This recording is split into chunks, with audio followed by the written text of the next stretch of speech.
Go back to the history of the South in this country. Immediately after the Civil War, there arose at that time a party known as the Populist Party.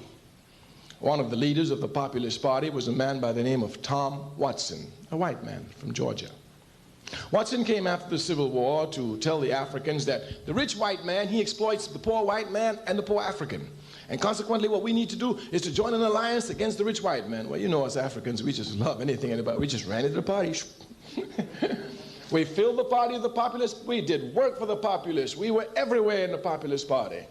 After the Hayes-Tilden Compromise, when the government decided to give the South back to the slave masters, Tom Watson became a member of the Ku Klux Klan and drove us out of the Populist Party. What was the error? The error was that as a force we were not independently organized, thus not even knowing our own power. We went in as individuals into the party, thus they could chase us out. Examples are to be found everywhere. The struggle of the labor movements in this country is certainly instructive.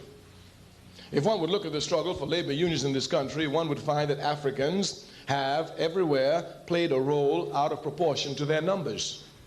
If you look at labor unions today, they are racist from top to bottom. What was the error? Africans came to enter the unions without being first an organized force. The 60s then come here. We were told that we had coalitions with groups I've never heard of, the labor union. We had interests with the church groups, all of them. They were all for our interest. Of course, the error was that some Africans thought that the interest of America was the same as the interest of us. Of course, the job of the system, the job of the enemy is to confuse you and to let you think that your interest and your history is the same as that of your oppressor.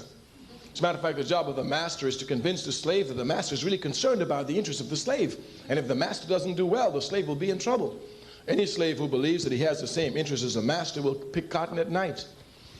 All slaves must understand that their interests are diametrically opposed to the interests of the master. Not only are they diametrically opposed, they are antagonisms to each other. What is good for the master is bad for the slave. What's bad for the master is good for the slave. Of course, we said that even the people in